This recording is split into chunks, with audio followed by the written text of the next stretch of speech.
Shadowlands content for today. As I mentioned in my last video that I'm going to post in the description, I'm going to be posting a video for World of Warcraft Shadowlands every day for 20 days, but I posted one yesterday, so this is 19 days left, and there's 19 days until Shadowlands. In this video in particular, we're going to be doing a tier list for casters in Melee. I'm doing every single spec that they have, but it's based strictly on arena comps only. So it's not going to be based on 1v1ing, world PvP, or RBGs.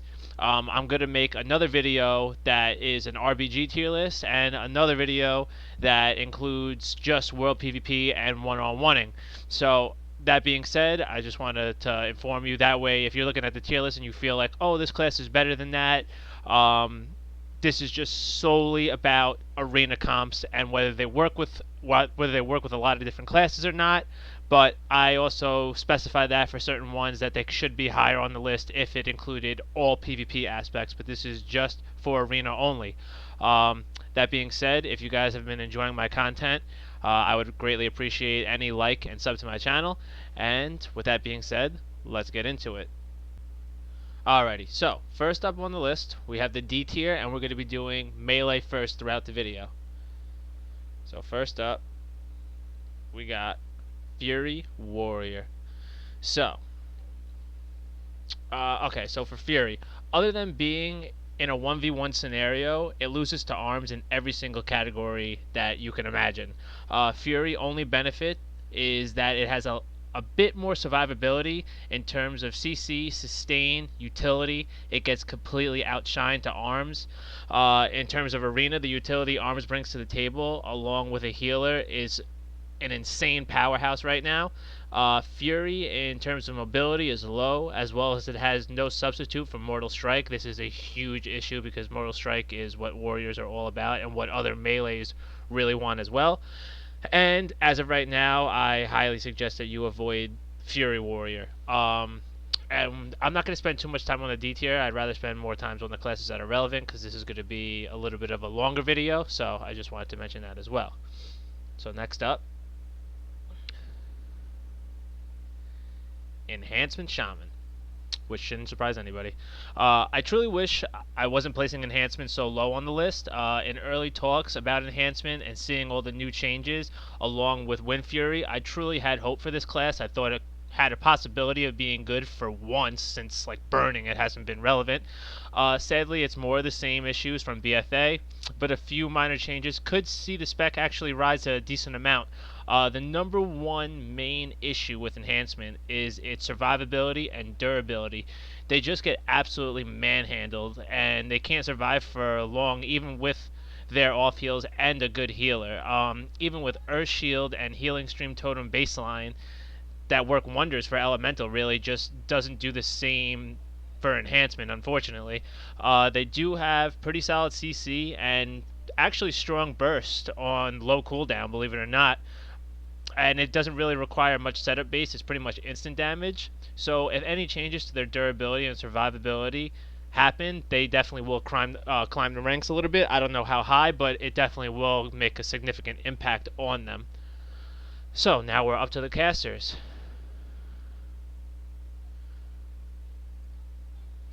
Alright. So first on the list we have Demonology Warlock, which again should not be any surprise. I really don't understand why Blizzard can't figure out what to do with this spec. It's really a tragedy. It's pathetic. They've been bad forever. It's almost laughable. It actually is laughable. It really has never been relevant in PvP, and pretty much for the most part PvE as well. It has decent 1v1 capability, but what Warlock really doesn't, and this video is really going over Arena like I mentioned. It relies heavily on its minions and Felguard to stay alive, similar to how BM Hunter relies heavily on their pet to utilize certain moves and abilities. For the most part, it has all the same exact issues and concerns that it had in BFA.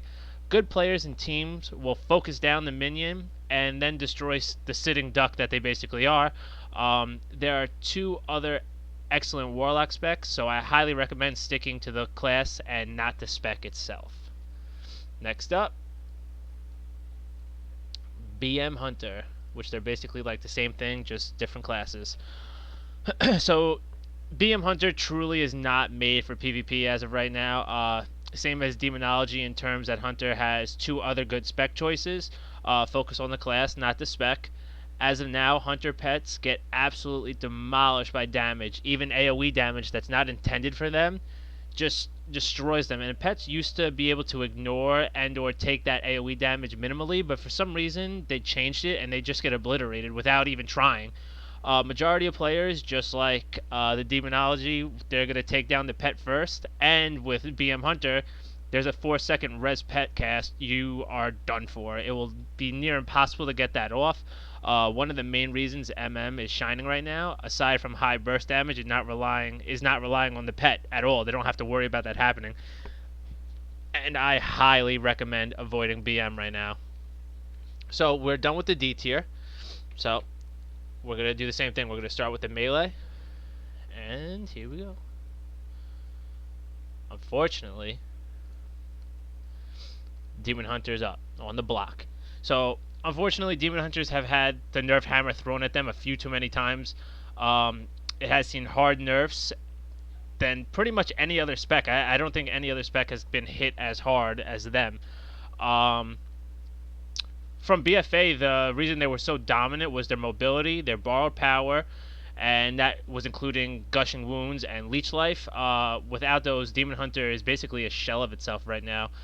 Demon Hunter lacks heavy in damage and defensive abilities, which account for pretty much everything in arena terms. As of right now, they're going to sit in the C tier. They're going to need some pretty big buffs if they want to get out of the C tier. They could probably be in the B tier depending on maybe when pro players could adjust a couple things and their talents, maybe make them a little bit more beefy. But as of right now, they are just not good. And it's really crazy how they were so good 2 months ago and now they're just nothing. They're a shell of themselves, really. So, moving on. We are up to the Outlaw Rogue. Okay, so when it comes to all three rogue spec choices, Outlaw has underperformed, especially out of the other two because they're so strong. Rogue class as a whole is as strong as they've been in quite some time, I'd say. Unfortunately, it doesn't hold true for Outlaw. Outlaw usually, for the most part, their issues are in its resilience. Basically its resilience to survive. It seems a little bit more squishy and doesn't have as much utility as the other rogues do. It relies on RNG. It has lack of damage, and it has really no mortal strike ability. But obviously, with the mortal strike thing in particular, it's changed a little bit because now poisons are baseline, so they have wounded poison, which makes up for no mortal strike. However, other than that, they are more the same. One upgrade is the use of this new legendary item called Guile Charm. This causes your Sinister Strike to increase total damage by 30%, and it lasts until cancelled or fade, and then it repeats. This is good, but it's a little bit of a ramp style ability, which is never the best for PvP, especially Arena. You kind of want it to be more instant than ramp. As of now, it's going to remain in the C tier, and it's really been completely outshined by the other two rogue specs. I mean, even though Sub has seen nerfs, they're still insanely strong, and Assassination has been seeing buffs, so right now I would definitely go with one of the other two. There is no caster in the C tier, so now we're going to move on to the B tier, and there's only one melee in here, and it's Rep Pally. Now, this is one of those classes that is good in other areas. It's just for Arena, it's a little different, so I'm going to get into it now. Rep Pally is an extremely fun class to play and continues to see steady buffs for their overall moves. They have a really strong burst right now, and they have one-hit KO capability with Execution Sentence. They also have the best off-healing of any melee class with Word of Glory. It basically is a lay on hands. Their weak point is, and always has been, their mobility. They don't have too many comps to play with, unfortunately. They do have a few, and they're actually really good. I'm going to put the link in the description of my 3v3 arena comps, the top 5, and they actually are in one of them. But other than that, they don't really see too many places where they fit in. But they do have really excellent damage. They have really good survivability. It's crazy. And in terms of like other PvP aspects, like World PvP, 1v1ing, and BGs, they are really good and they're really fun. It's just for arena, they just don't seem to fit in anywhere really. But again, they are good in other PvP aspects. And honestly, B tier is not that bad. And like I said, the comps that they do work well in are really good comps. So it's still a solid choice. Don't worry too much about it. And the only B tier for the casters, Fire Mage. So, Fire Mage. It's as of right now, it's the weakest of all the mages, but still packs a big punch with a lot of heavy burst.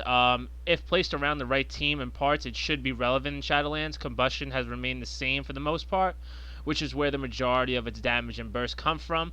Out of all the mage choices, however, they have the worst survivability. Frost has seen numerous additions to keep them alive, and Arcane has kept Temporal Shield. Unfortunately, Fire is missing that trait, like that survivability piece. Fire also has lost their borrowed power from Reaping Flames, which accounted for a majority of their damage, as well as Greater Pyro seeing a nerf with the cooldown, so it can no longer be spammed. So they're honestly not even that good for BGs because they can't spam that from afar. So right now they definitely belong into the B tier. So we're at the moment where we're in the A tier. This is where the big boys come in. And here we go. So, first up, Assassination. Okay, so it's no longer the only rogue spec with poisons. Doesn't give them the edge that they used to have over the other rogues. But it doesn't matter. They're still obviously in the A tier. They're good. They have also lost Gushing Wounds from borrowed power, but they are still a strong choice if you don't want to play sub. And they've seen recent buffs, like I said, with the recent buffs that they've gotten and the nerfs to sub. They've definitely closed the gap between them because it was much larger before. Some of the buffs that have been introduced is to their insignia. What it's doing is their poison and bleeds deal an additional 30% damage to targets below 30% health. This is up from 20%, so that 10% is a nice increase. Not only that, they have Dashing Scoundrel. It increases poison crit by 15%. This is up from 8%, so they basically doubled it. And another buff is Doomblade now has Mutilate deal 30% damage from bleeds for 8 seconds. This is up from 20%. So this is another 10% increase. All of these are significant, and they really help rise them up to the lower end of the A tier. And honestly, if this trend continues, if sub sees a couple more nerfs, which is possible, it can happen because one of their main things with sub right now is their legendary item that basically does 100% additional damage from their Shadow Strike. If that takes a hit and Assassination gets a couple more buffs, you might see a flip-flop. But as of right now, this is the way it is. Next in the A tier, Feral Druid. Originally in the skill cap video, they were actually low. They were in the C tier. But they've seen some major buffs, I gotta say, all around to every aspect about them, from their damage to their healing. So it's definitely a big deal. They have some of the best off heals in the game, combined with strong durability from Bear Form. Obviously, Bear Form right now, the preferred pick that you choose in your talents. You get Frenzied Regen, which basically is full health and extra durability with that. They previously relied heavily on their bleed effects, which gave them really lower end damage, but now Ferocious Bite has seen a nice damage increase along with higher crit ability. So now they have a burst spec about them, and that's what this meta is really all about. Cyclone is also now baseline, giving them additional CC. Barkskin is another baseline ability for additional durability. Strong healing, good burst, good survivability, and durability, and strong bleeds make Feral an excellent choice and very well rounded. So next, we got Survival. The A tier is packed out. Survival Hunter. Now, this used to be low. Originally was on the very low end for similar reasons to BM. Couldn't perform well once their pet was killed, making them a sitting duck. But with recent changes to their kit, Survival is extremely strong against all melee classes. This is a big deal because melee classes right now are what this meta is all about. They have seen increased damage to their kill shot, and they've gained a purge ability with Trank Shot, removing a magical effect along with an enrage effect. It's no longer just an enrage effect. They have strong kiting against melees. It comes from Steel Trap and Tracker's Net. With all these new additions and damage, they deserve to be on the A tier. It might be on the lower end of the A tier, but it's still the A tier. They're especially since strong melee seems to be what the current meta is really all about. Survival is the counter to the current meta, so they're interesting because they're really made to just counter what the meta is all about. So next on the list, Frost Death Knight. Frost is finally back in action again, similar to Wrath of the Lich King days, with two-handed Frost, and obviously that comes with two-handed Obliterate. It's no longer just having the dual wield, which I thought was so stupid that they implemented that, but it's good that they brought it back. If you have a functioning brain, you'll be able to play Frost DK with ease. It's really, really easy to play. High burst damage, doesn't have a lot of moves, it's not complicated, and it's really honestly great for new players. If you're a newcomer, it's a good choice because they're still competitive and, like I said, very easy to play. And it plays completely different from Unholy. And it's actually so different that it also goes with completely different comps. Not only strong burst, but good sustained damage as well. And as I said, it's really strong burst melee is what this meta is all about. So it seems to be the preferred choice for 3v3s, outside of some exceptions. They have seen a few nerfs to their damage output, but overall still an extremely strong choice, and they're definitely really, really good right now. And for the last melee in the A tier, you guessed it, Unholy. Alright, so Unholy. As I mentioned with Frost, completely different playstyle and comps. Unholy is more about sustain. They do spread, and they're really about longer matches. They pair really well with Warlocks and Shadow Priests for their dot spread. It has consistent pressure, which is outside of what the meta is, but it still works really well for when they're paired with those teams. They also are a bit more durable than Frost with Lynchborn and Deathcoil heal combo. Unlike other pet users on the lower end of the tier list that I've mentioned earlier, Unholy can still perform well when their ghoul dies and can instant res it back if needed, so they don't have to deal with a cast of any sort to bring it back. Unholy is better than Frost when paired with dot users, casters, and in 2v2, but Frost is better in all other aspects like 3v3 and when they're paired with other burst melees. They basically, for the most part, Unholy has endless interrupts. They have a lot of slows and consistent damage, so they definitely belong in the A tier as the last choice. Now, A tier for casters. We got Balanced Druid. So, I've actually mentioned this in previous videos. Balanced Druid is one of those classes that I enjoy seeing do well in PvP. I don't know why. Balanced Druid and Enhancement Shaman, I always root for them to do good. I have no idea why.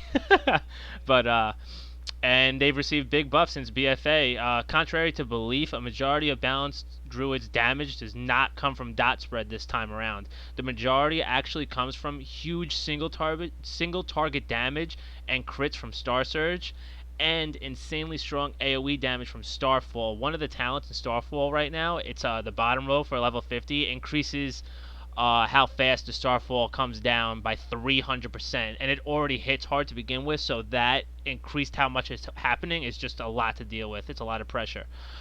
They've also seen buffs in utility and sustain, with obviously I mentioned with Feral, with Cyclone and Barkskin. They also have Solar Beam as they always did, and Frenzy Regen in bear form is a nice extra utility piece for survivability. I don't really see Balance receiving any type of nerf for the time being, and should remain in the A tier. Next, Arcane Mage. So, the Arcane is the only mage left with Temporal Shield, gives them a decent amount of survivability. It has high single target output damage with mirror image baseline and spam arcane missiles. You're basically like a bot that just spams arcane missiles. As of now, Frost Mage is definitely the preferred mage, but Arcane holds its own. Can still control the field well. I mean, at the end of the day, it's still a mage, so they all control the field pretty well. It runs multiple schools of magic, so can still perform even after an interrupt. Works really well with Sub Rogue and Windwalker Monk, although I believe Frost still works with those specs better. Arcane works better overall with melee classes rather than casters. And now, we got Destruction. So, for the first time in a couple of years, Affliction Warlocks seem to have the slight edge over Destruction. It has seen big nerfs to its massive burst from BFA, losing borrowed power, but even with that, it can still pack a pretty strong punch. Chaos Bolt remains to be a force. Destro is more durable.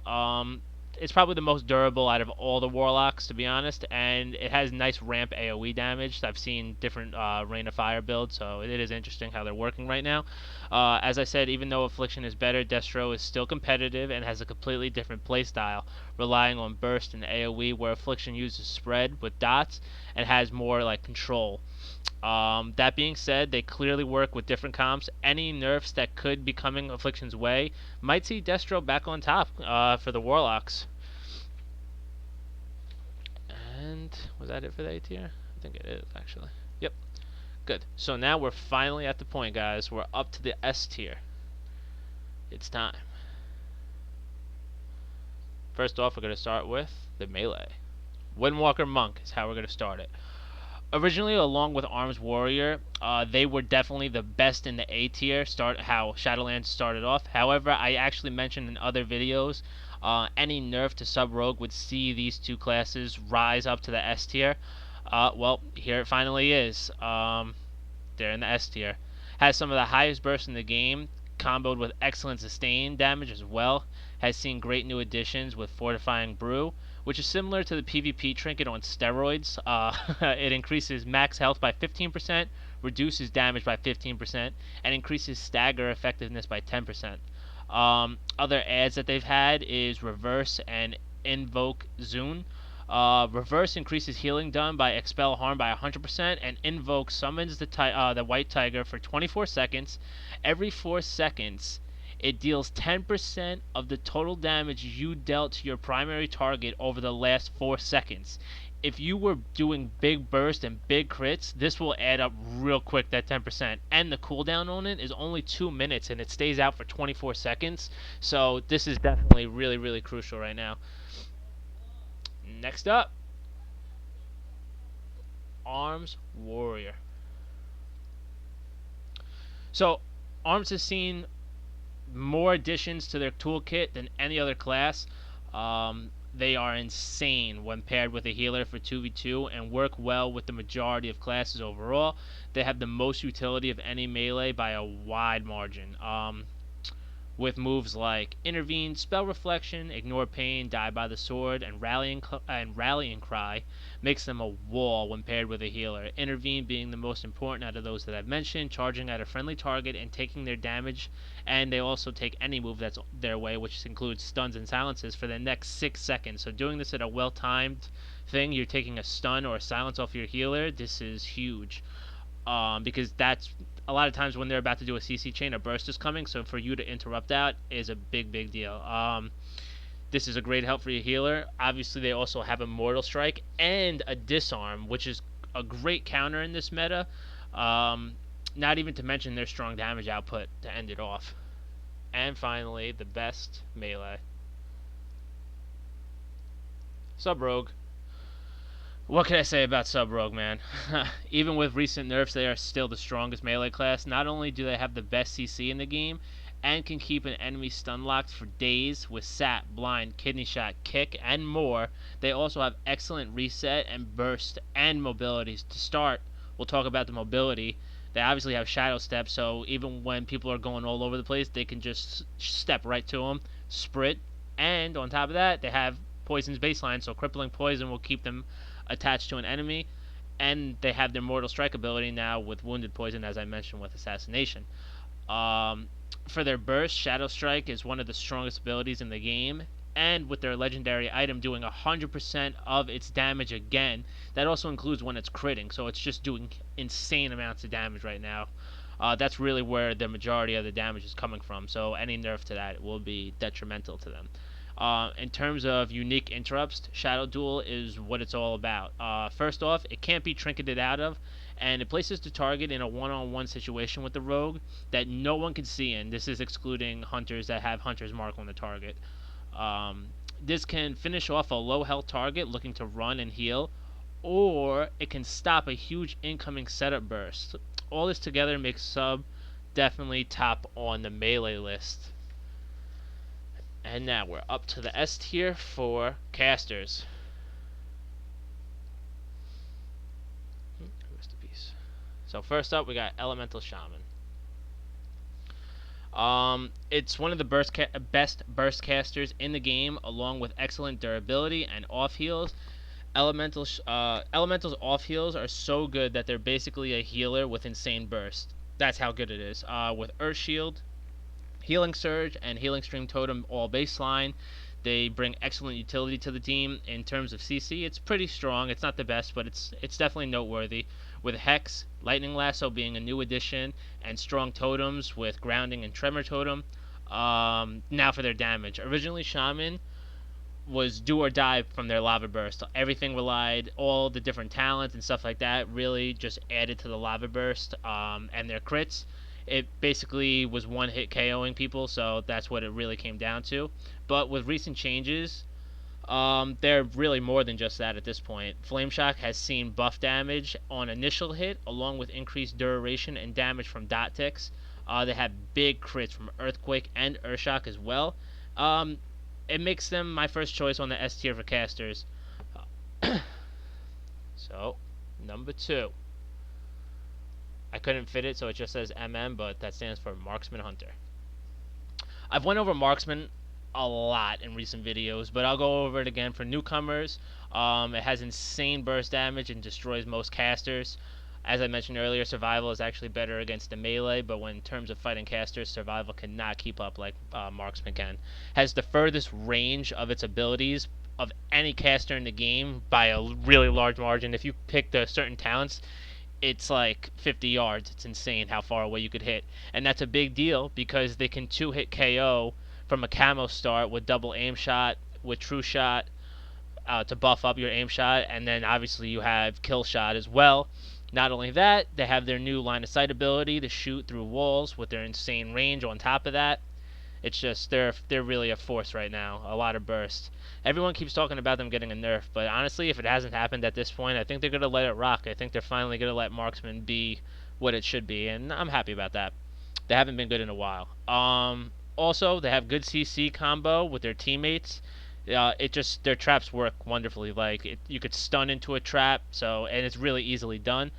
Finally, to end it off, they have pretty good mobility with disengage, post haste, and they have good reset. So you could combo your Fiend's Death and then go back into a camo to reset everything, which is nice. It's different. They normally don't have things like that. And I didn't mention Aspect of the Turtle as well, which is basically what Deterrence was, just with a new fancy name. Next up, Affliction. So, as I mentioned during the Destro segment, Affliction is now the best available Warlock spec.